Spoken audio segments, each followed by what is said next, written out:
अक्सर पेशेंट जो हैं हमारे पास तब आते हैं जब उनके दांत का प्रॉब्लम बहुत बढ़ जाता है। दांत का प्रॉब्लम बढ़ता क्यों है?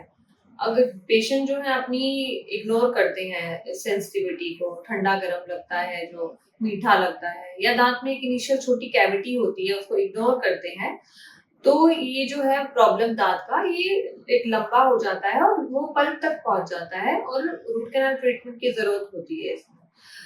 हेलो फ्रेंड्स, मैं डॉक्टर ऋचा मेहता। आज हम बात करेंगे रूट कैनाल प्रोसीजर की कि ये प्रोसीजर होता क्या है, क्यों इसकी जरूरत पड़ती है और इसका ये पेनफुल है कि नहीं है प्रोसीजर। तो रूट कैनाल, इससे प्रोसीजर स्टार्ट करने से पहले मैं आपको बताऊंगी कि दांत की एनाटॉमी क्या होती है। दांत में एक्चुअली हमारे 3 लेयर्स होती हैं, इनेमल, डेंटिन एंड पल्प।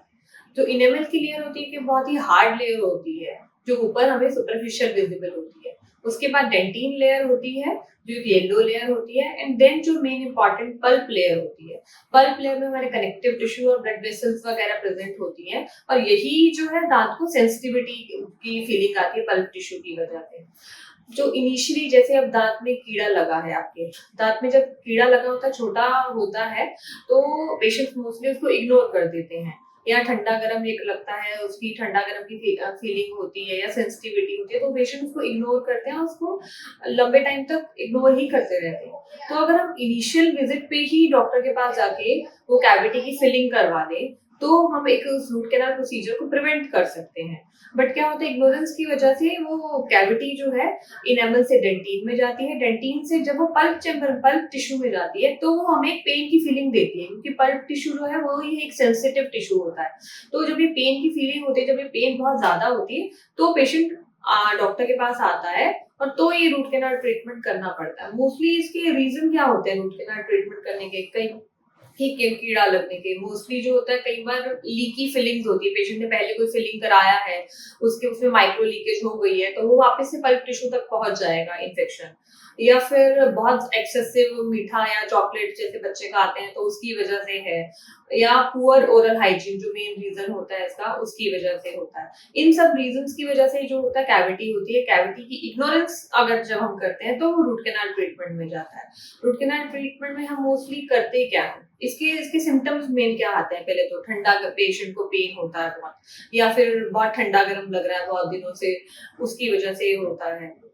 तो ये जो होते हैं उसके सिम्टम होते हैं। या फिर अगर बहुत क्रोनिक इन्फेक्शन है किसी पेशेंट को, तो स्वेलिंग आ जाती है बाहर और साइनस फॉर्मेशन होता है, तो ये एक तीसरा सिम्टम होता है इसका, क्रोनिक इन्फेक्शन का। तो इसमें जो है रूट कैनाल ट्रीटमेंट में हम क्या करते हैं, पहले हम इसको कैविटी को क्लीन करते हैं। कैविटी को क्लीन करके फिर हमारे जो आजकल लेटेस्ट सब इंस्ट्रूमेंट है, डिजिटल जो है सब, एंडोमोटर वगैरह, हम रोटरी इंस्ट्रूमेंट जिसे बोलते हैं, रोटरी इंस्ट्रूमेंट से इसकी बायोमैकेनिकल प्रिपरेशन करते हैं। जो हमारी कैनाल्स होती हैं, रूट कैनाल्स जिन्हें बोलते हैं, बेसिकली लेमन लैंग्वेज में उसको नस भी बोलते हैं, तो उनको क्लीन किया जाता है। तो पहले जो था, ये मैनुअल तरीके से किया जाता था, बट आजकल ये हमारे जो रोटरी इंस्ट्रूमेंट्स हैं उनसे किया जाता है। तो ये फर्स्ट स्टेप तो हो गया, जो उनकी हम बायोमैकेनिकल प्रिपरेशन करते हैं। सेकेंड इंपॉर्टेंट स्टेप होता है जो हमें बायोमैकेनिकल प्रिपरेशन से पहले और ऑब्चुरेशन स्टेप के बीच में इरिगेशन होता है। पहले हम उसको नॉर्मली इरिगेट कर देते थे और इरिगेट नहीं भी करते थे, पर आजकल मेनली इरिगेशन जो होता है बहुत इंपॉर्टेंट स्टेप होता है। तो इसके लिए हम जो है यूज करते हैं ये अल्ट्रेक्स, या इसको एंडो इरिगेटर बोलते हैं। तो इससे जो होता है अंदर एक प्रेशर क्रिएट होता है, जो भी इंफेक्शन या बैक्टीरिया होता है वो सब क्लीन हो जाता है। एंड जो लास्ट स्टेप, जो थर्ड स्टेप होता है, वो होता है ऑब्चुरेशन। ऑब्चुरेशन जो हम करते हैं एक रूट कैनाल में, ये गट्टा पर्चा पॉइंट्स से करते हैं। तो इसको हम स्टराइल एक उसमें करते हैं, स्टराइल करके फिर हम पेशेंट में डालते हैं। और इसमें भी हमारे पास जो है आजकल ये 3D ऑब्जर्वेशन सिस्टम आ गया है। पहले जो हम करते थे नॉर्मली ऑब्जर्वेशन करके उसको कट बैक कर देते थे, बट अभी जो है ये 3D ऑब्जर्वेशन होता है। इसमें हम पहले जो है बैक फिल करते हैं ये सब, एंड देन ये लेटरल कैनाल, जैसे जो भी क्या होता है रूट कैनाल में, कई बार लेटरल कैनाल बहुत सारी होती है, तो लेटरल कैनाल्स की फिलिंग के लिए भी होता है। तो इस चीज को, इस पूरे सिस्टम को हम 3D ऑब्जर्वेशन बोलते हैं। तो ये 3D ऑब्जर्वेशन किया जाता है। तो ये सब जो है करके उसके बाद हम पेशेंट की जो कैविटी जो ऊपर की दांत की होती है, जो नीचे का फिलिंग हो गया, कैनाल्स का फिलिंग हो गया, देन ऊपर के पार्ट का फिलिंग, ग्राउंड पोर्शन का जो फिलिंग आता है, उसमें हम उसमें कॉम्पोजिट या जो होता है जीएलसी फिलिंग्स करके उसको एक अच्छी फिलिंग करके उसको पैक कर देते हैं।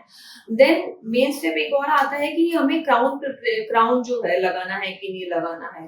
रूट कैनाल ट्रीटमेंट के बाद क्राउन लगाना बहुत इंपॉर्टेंट होता है। कई पेशेंट बोलते हैं कि रूट कैनाल ट्रीटमेंट करके आप कॉम्पोजिट फिलिंग करके छोड़ दीजिए, कुछ नहीं होगा।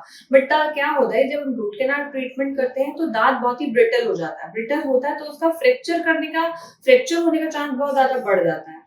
तो उसमें कई बार हम पेशेंट को ऐसे छोड़ देते हैं। पेशेंट को, जैसे पेशेंट बहुत ज्यादा जिद्दी होते हैं तो बोलते हैं नहीं करना, आपको कैप नहीं करना, तो हम उसको छोड़ देते हैं। तो उसकी वजह से क्या होता है कि दांत जो ब्रिटल होता है, कई बार बहुत हार्ड खा लिया या कुछ भी कड़क खा लिया तो दांत फ्रैक्चर हो जाता है। तो आपको वो दांत एट द एंड पॉइंट निकालना पड़ता है, तो आपको वो खर्चा एटलीस्ट और डबल पड़ जाता है। आप जब उस दांत को निकालेंगे तो उसको रिप्लेस करने के लिए फिर आपको इम्प्लांट करना पड़ेगा। तो बेटर इससे यही रहता है कि हम रूट कैनाल करवा के उसके ऊपर एक कैप लगाएं। तो कैप बहुत जरूरी है उसमें लगाना। तो अगर आपके कोई भी और क्वेश्चन है रूट कैनाल को लेके कि क्या प्रोसीजर होते हैं, क्या होते हैं, तो आप हमको पूछ सकते हैं। Thank you and please do like and subscribe to our channel.